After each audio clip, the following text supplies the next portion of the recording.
Pouvez-vous vous présenter et présenter votre commune en quelques mots? Alors, je m'appelle Stéphane Duparc, je suis maire de La Chapelle-Blanche depuis le mois de mai dernier. J'étais avant adjoint au maire à La Chapelle et la commune de La Chapelle-Blanche, c'est une commune de 570 habitants sur le coteau entre Pontcharrat et La Rochette. Et c'est une commune à vocation agricole essentiellement, où on essaye de faire vivre la vie du village. Donc Christophe Engrand, je suis conseiller départemental de l'Isère, j'étais maire de la commune de Barrault. C'est à ce titre-là que j'étais parti en mission au Mali. Barrault est une commune de 2000 habitants qui a bien grandi. On est passé de 800 à 2000 en 30 ans. C'était une commune rurale, mais on a bifurqué et il y a un peu plus d'industrie qu'avant. Donc on vit essentiellement de zones d'activité.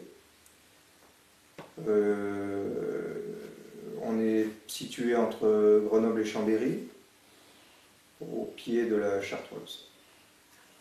Quelles ont été les motivations de votre commune à rejoindre une coopération décentralisée? La commune, elle a rejoint Arcade parce que c'est une fenêtre sur l'extérieur. C'était la volonté pour nous d'aller voir un tout petit peu plus loin que autour de chez nous ce qui se passe. C'était la volonté de créer un lien entre l'école de La Chapelle et les enfants du Mali, et c'était la volonté de créer un lien entre notre conseil municipal et les élus maliens. Et donc pourquoi l'Arcade en particulier? L'Arcade en particulier, tout simplement parce que c'est une association locale, donc on fait local. Ok. Donc nous, ça faisait un petit moment qu'on souhaitait intégrer Arcade, parce qu'on voulait effectivement qu'il y ait un lien entre les écoles et puis d'autres villages un peu éloignés, et puis c'était d'apporter aussi notre aide pour la réalisation de choses concrètes en Afrique. Alors pourquoi Arcade? Parce que effectivement c'est local, parce que toutes les communes qui entouraient la commune de Barrault avaient intégré Arcade principalement, et puis que j'en avais entendu parler, c'était des choses concrètes, c'était pas des grandes ONG où il y avait beaucoup de blabla, c'était vraiment des choses qui étaient de terrain. Comment vous avez communiqué auprès de votre population sur l'engagement de votre commune avec l'Arcade? Et qu'est-ce que la coopération décentralisée a apporté à votre commune et à ses habitants? Alors la communication, on a communiqué d'abord par l'école.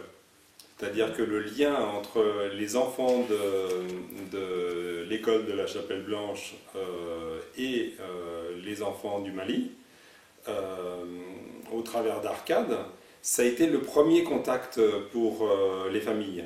Et ensuite, on a communiqué au travers de notre bulletin municipal sur le fait que Arcade était présente, sur le fait que nous, on était partie prenante d'Arcade, et sur le fait que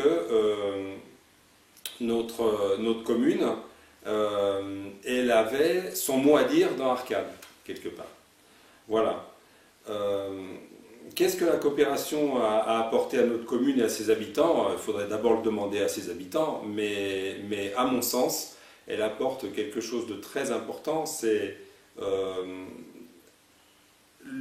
cette ouverture sur l'extérieur, d'une part, et quelque chose auquel je tiens beaucoup, c'est cette idée qu'on n'est pas impuissant face au phénomène de l'immigration et face au phénomène des pays en voie de développement, que nous, on peut apporter notre petite part dans ce problème-là. Et je crois que c'est quelque chose qu'Arcade nous a apporté à nous. Pour la commune de Barrault, la porte d'entrée, ça a été également les écoles, et plus particulièrement la bibliothèque, où il y a eu des actions menées entre Arcade et puis les écoliers. Il y a eu une présentation également d'Arcade au sein du conseil municipal, pour leur présenter ce que faisait Arcade, les actions qui étaient menées sur le terrain. Et puis voilà. Ok. Donc dernièrement, vous vous êtes rendus ensemble au Mali. Suite à cette mission, comment avez-vous ressenti l'engagement des communes maliennes? Les communes maliennes, d'abord il faut dire que c'était un très beau voyage et qu'on a été très bien entourés. Donc moi j'ai beaucoup apprécié ce voyage-là. L'engagement des communes maliennes, moi je l'ai senti variable selon les communes, mais toujours concernée, toujours accueillante et toujours prête à s'améliorer, prête à avancer. Que ce soit les communes ou que ce soit les groupes, les organisations qu'on a rencontrées de producteurs ou de productrices. L'engagement, on l'a aussi ressenti de la part de la région de Sikasso. Et ça, c'était un point très intéressant, très fort. Du coup, quel projet vous a le plus marqué, que vous avez visité?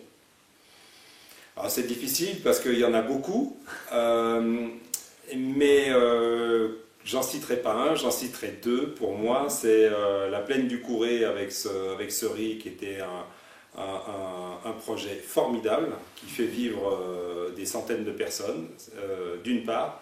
Et puis, je ne peux pas m'empêcher de citer le jardin des femmes de Nyamakuna, qui est quelque chose qui est un très très beau souvenir pour moi. D'accord. Et vous? Alors, pour les souvenirs, effectivement, les deux projets qui m'ont marqué, c'est les deux mêmes que Stéphane. Effectivement, la plaine, avec ce que ça rapporte derrière en termes d'alimentation, ce qu'ils ont réussi à faire, alors que la terre n'était pas forcément cultivable. Ce barrage a fait qu'il y a pu avoir des plantations de riz. Et puis, effectivement, un grand souvenir avec ce jardin qu'on a visité, avec l'accueil que nous ont fait ces femmes, cette motivation, cette dynamique qu'elles ont, c'était vraiment un beau souvenir. Personnellement, moi, ça a été un voyage très enrichissant, parce que, d'ailleurs, par rapport au fait qu'on soit parti déjà à deux avec Stéphane, et puis l'accueil que nous a fait Bernard, et puis tous les agents qui travaillent pour Arcade sur le terrain, et puis, oui, les gens, les Maliens sont vraiment des gens formidables. Et du coup, quel est votre ressenti par rapport à l'engagement des élus et des communes maliennes? Alors, dans ce cadre, elles sont motivées, elles ont envie de faire les choses. Elles n'attendent pas qu'on fasse à leur place, elles ont des idées, elles veulent les mettre en œuvre. Elles ont besoin d'aide financièrement et puis techniquement, mais elles veulent aussi participer à cette avancée. Alors effectivement, c'est variable en fonction des communes, elles le font de façon différente, mais en tout cas, elles sont motivées et c'est très intéressant d'être à leur côté. Alors, quels sont les projets, à votre avis, qui seraient à développer dans les prochaines années?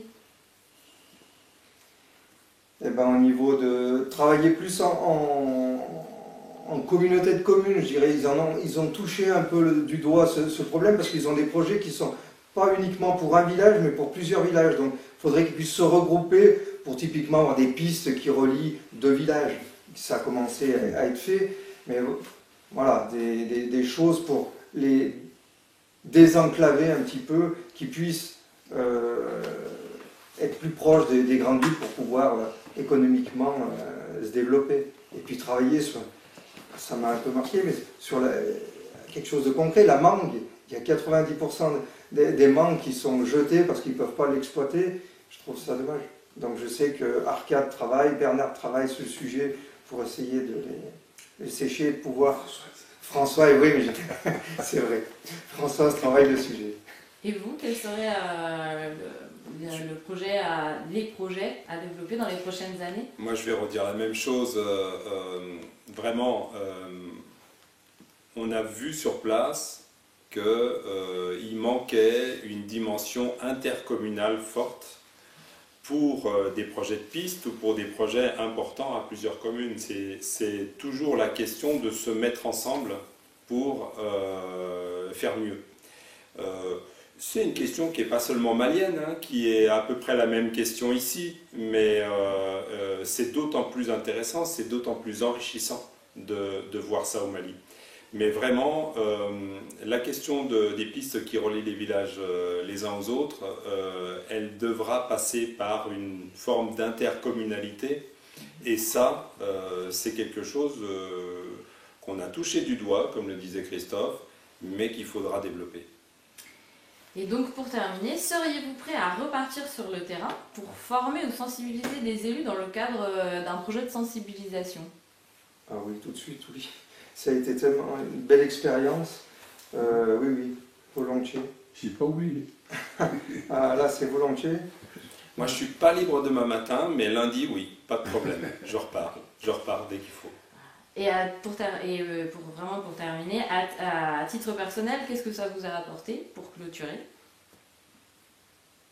Alors moi qui aime voyager, encore un peu plus d'ouverture d'esprit. C'est vrai, je connaissais l'Afrique, mais pas l'Afrique noire. Donc ça a été vraiment, si ce n'est le Sénégal, mais ça a été vraiment un plus, et puis vraiment une richesse, une expérience formidable. Puis en plus, on l'a vécu de l'intérieur, je dirais. On n'est pas resté dans un hôtel, on était vraiment à la base. On allait le soir se promener, les rencontrer. Ouais, c'était très enrichissant. De la même façon, le Mali est un pays magnifique. Les Maliens sont des gens très attachants, vraiment. Et on a rencontré là-bas sur place des personnes de très très belles personnalités. Et c'est effectivement quelque chose qui, moi, m'a marqué. Et puis, on va dire comme ça, mais si aujourd'hui je suis maire, c'est parce qu'il y avait une petite réflexion à mener et que le Mali m'a un peu aidé à ça. Donc voilà, ce que le Mali m'a apporté, c'est beaucoup.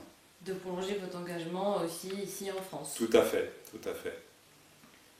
Ah, c'est une démocratie qui est jeune. Bon, elle a évolué depuis qu'on y est allé, malheureusement.